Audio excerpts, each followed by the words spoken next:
Hello everyone, how are you today? I hope you all are doing good in this pandemic situation.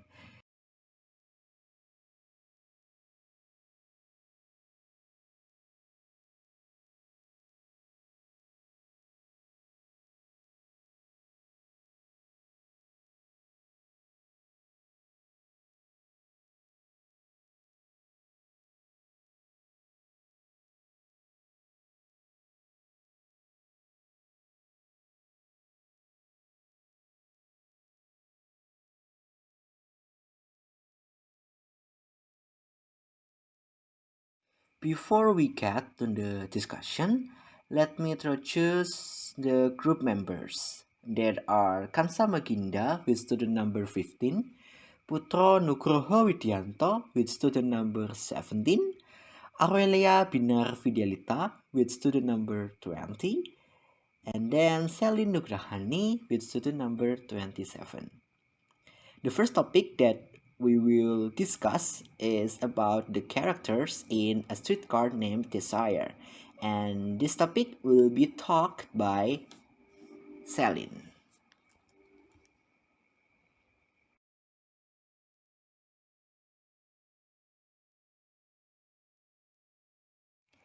The first character is Blanche Dubois.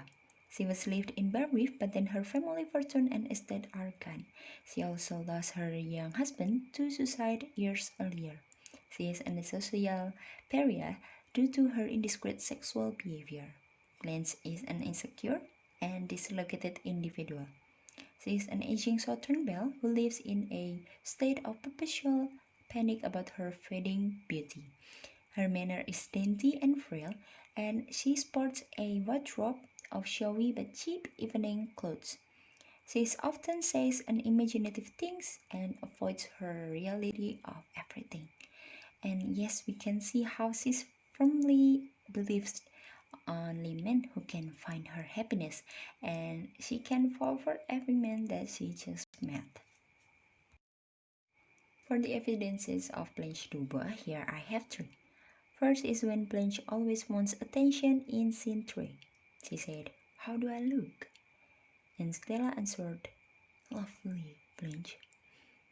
This clearly shows us that Blanche always wants a compliment. The second one is Blanche's fantasies in scene 9. She said about how she finds attraction and gets intimacies with strangers. She describes how men can always satisfy her, yet she never truly loves them. The point is when she says, "Yes, I had many intimacies with strangers. After the death of Alan, intimacies with strangers was all I seemed able to fill my empty heart with. I think it was panic, just panic, that drove me from one to another, hunting for some protection." Mm, okay, and the last is Blanche and her obsession with men in scene 5. When a young man came to Stella's flat, there was only Blanche, and the young man seems attractive. And Blanche said, "You make my mouth water." And then she touches his cheek lightly and smiles, and then she goes to the trunk. But no long after that, she asks him to kiss her. And after he left, Mitch come to pick her up for date. Stella Kowalski. Stella's union with Stanley is both animal and spiritual, violent but renewing. After Blanche's arrival, Stella is torn between her sister and her husband. Eventually, she stands by Stanley, perhaps in part because he gives birth to his child near the play's end. While she loves and pities Blanche, she cannot bring herself to believe Blanche's accusations that Stanley dislikes Blanche, and she eventually dismisses Blanche's claim that Stanley raped her. Stella's denial of reality at the play's end shows that she has more in common with her sister than she thinks. Evidence of Stella Kowalski. The first one is she loves her sister, although she has to take a tough choice. In scene 8, she said, "She is, she was." You didn't know Blanche as a girl. Nobody. Nobody was tender and trusting as she was. But people like you abused her and forced her to change. Okay, she said it to Stanley because he shows how much he dislikes Blanche. But the tough choice is appears when Stella agreed to send her sister to mental asylum by Stanley's comment. The second is she cares about her sister. In scene 2, she said, and admire her dress and tell her she's looking wonderful. That's important with Blanche, her little weakness. She knows about her sister's weakness and asks people around them to give more attention to Blanche. Stanley Kowalski is a hard and abusive man. He's Stella's husband. His family is from Poland, and several times he expresses his outrage at being called Polak and other derogatory names. He's loyal with his friends, who like to play poker at his flat and go bowling together. He also loves his wife passionately, but he heartlessly cruel to Blanche. Stanley possesses an animalistic physical figure that is evident in his love of work, of fighting, and of sex. His disturbing, degenerate nature, first hinted at when he beats his wife, is fully evident after he rapes his sister-in-law. Stanley shows no remorse for his brutal actions, so yeah. For the evidences of Stanley Kowalski, I have two. First is in scene 8, when Stanley has a dinner with Stella and Blanche, as we know that he is angry because his wife and Blanche keep talking about his rudeness. You can see from the dialogue how rude he is, yeah? Okay, I'm sorry I can't be him. So we move to the second one, is when Stanley reaches his peak facing Blanche in scene 10. It is when Blanche gets dressed in a gown and wear a tiara on her head, and she speaks about a millionaire, and Mitch who went to her and give her roses. But knowing that she is lying, Stanley yells at her and beats her. So he says, "There isn't no millionaire, and Mitch didn't come back with roses because I know where he is." Oh, there isn't a goddamn thing but imaginations. Yeah, he mentions imagination, which is he had been aware for a long time. The last is Harold Mitchell. He is Stanley's best friend and Blanche's lover. He only lives with his sick mother, which is no longer will be died. And he once asked Blanche to marry with him, but she refused. And when Mitch knew everything about Blanche, she asked him to marry her, but he refused. Okay, what a tragic love story. We can see from scene 9, when he refuses to marry Blanche, he says, "I don't think I want to marry you anymore." No? And then he dropping his hands from her waist and says, "You're not clean enough to bring in the house with my mother."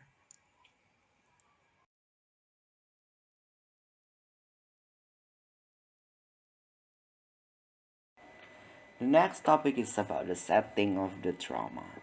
The setting of A Streetcar Named Desire happens in a two-floor flat on a street named Elysian Fields and runs between the island and tracks and river in New Orleans. Stella and Stanley live in the first floor of the flat, or we can say they live in downstairs flat, and also their flat is divided into two rooms. To support it, we also give you some evidence about the setting of the drama. It is written in epilogue scene 1. You should focus on the sentence that is bold. The exterior of a two-story corner building on a street in New Orleans which is named Elysian Fields and runs between the L and anthrax and the river. And here also the author Tennessee Williams also described what the houses look like. It is written, the houses are mostly white frame, weathered gray, with rickety outside stairs and galleries and quaintly ornamented gables. And this is the point that we have to know. This building contains two flats, upstairs and down. As I explained above, that Stanley and Stella lives in the downstairs flat, and the upstairs it occupies to their neighbors named Eunice and her husband named Steve. Here is another evidence. It is written in some stage direction in scene 1. Actually, all almost all stage directions here give the directions about the setting of the drama, but it's impossible for us to put all of them here, so we just give three of them that really give the sign about the setting of the drama. In the first, it Stella comes out on the first floor landing. The next set directions, two rooms can be seen. In this set direction, it is described. The one first entered is primarily a kitchen, but contains a folding bed to be used by Blanche. The room beyond this is a bedroom. Of this room is a narrow door to a bathroom. So here we can imagine that the flat uh, that is lived by Stella and Stanley is not a really big flat, because it is written that it is a narrow and just contains of two rooms. And the next stage directions, it is written, Stella comes quickly around the corner of the building and runs to the door of the downstairs flat.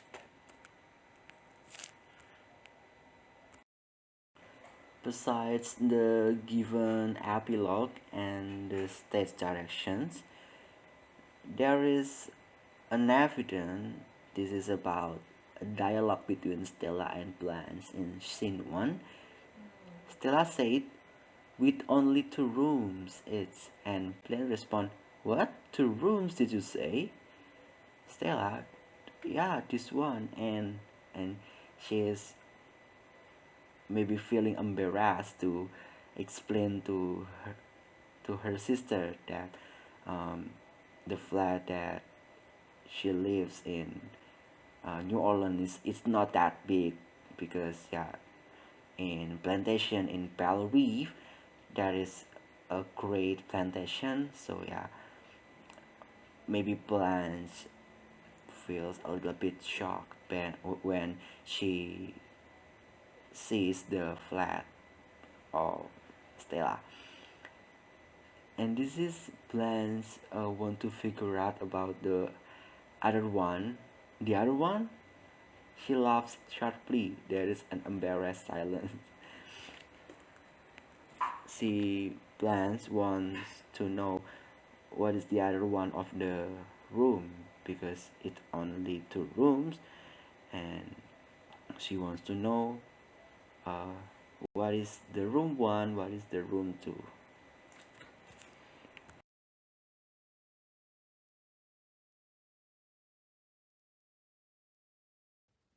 Scene 3, The Poker Night. Stella and Blanche plan to have a dinner out and go to a movie while Stanley plays poker with his friends.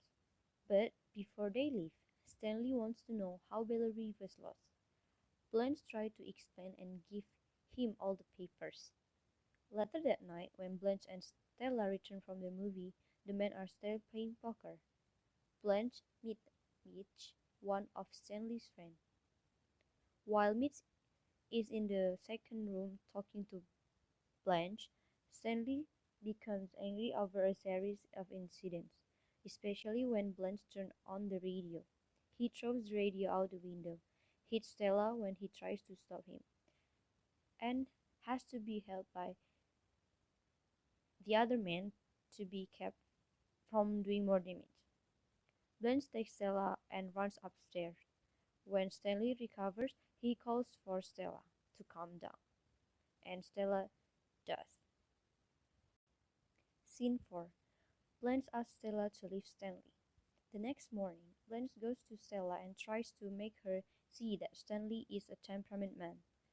She is shocked that Stella could have returned to him, but Stella assures her that Stanley was gentle when she returned and that she loved him. And then Stanley comes in and overhears the conversation but doesn't say a thing. And then Stanley starts to hate Blanche. Scene 7. Stanley tells Stella about Blanche making up her story lives.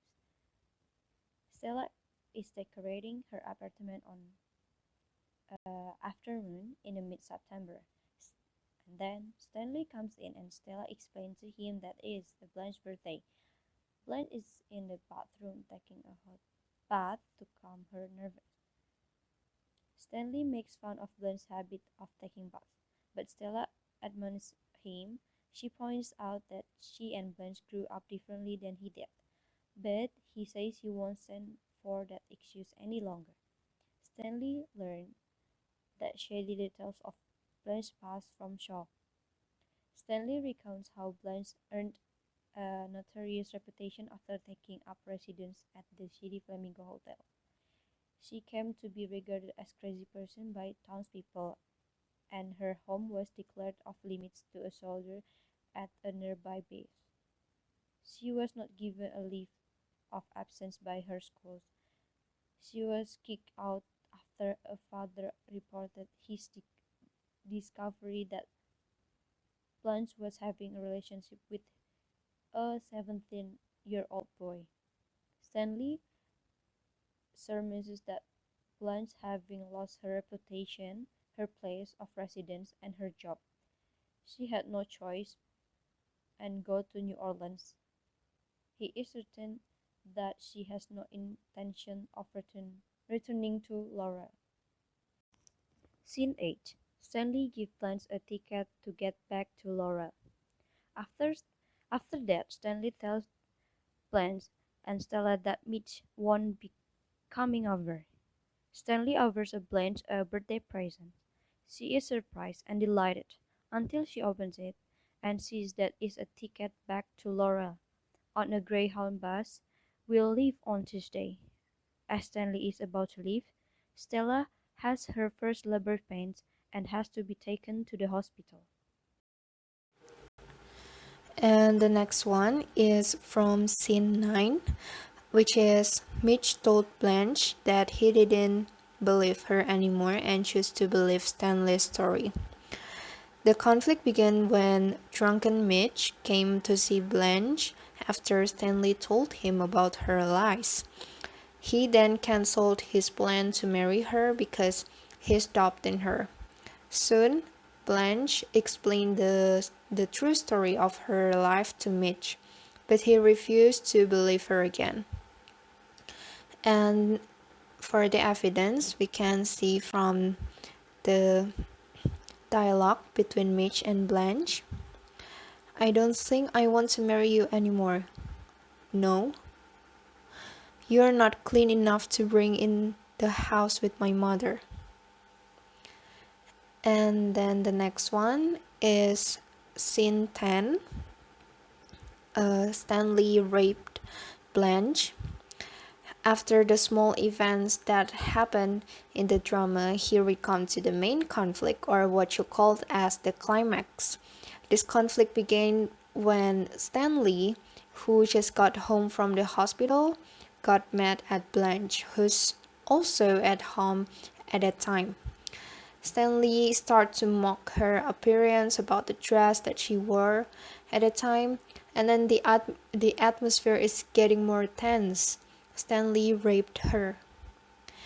And for the evidence, we can see from the stage direction from the scene 10. She moans. The bottle top falls. She sinks to her knees. He picks up her inert figure and carries her to bed. And then the last scene, which is scene 11, Stella betrays her sister and sends her to asylum or mental hospital. This is actually the result of the climax that happened in the drama. Stella and Stanley agreed to send Blanche to the asylum because her mental is unstable. Stella chose to betray her sister rather than to believe that Stanley had raped her because Stella wants to preserve her marriage.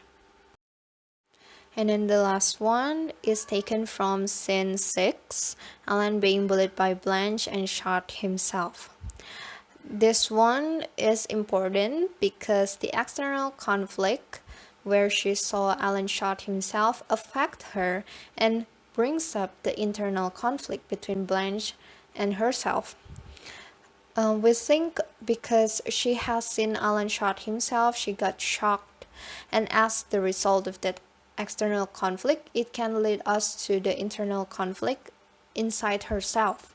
She becomes unstable, lies about her story life, she has interest with young men, and as we know, the result of her promiscuity, she lost her position as English teacher and got kicked by her community in Laurel, which makes her had nowhere to go. And there are two evidence that can support this statement. The evidence was taken from Blanche dialogue between Mitch. The first one. Then I found out in the worst of all possible ways by becoming suddenly into a room that I thought was empty, which wasn't empty, but had two people in it. The boy I had married and an older man who had been his friend for years. And this evidence shows that Alan is homosexual and Blanche don't like that fact that Alan is homosexual. And then the second one, after the death of Alan, intimacies with strangers was all I seemed able to fill my empty heart with. I think it was panic, just panic, that drove me from one to another, hunting from some protection. And as we can see that Alan's tragic moments affect her life, she tried to seek some protection from men, especially young men, since Blanche lost Alan at a young age. That's all for our presentation. Thank you for listening to our explanation and have a good day.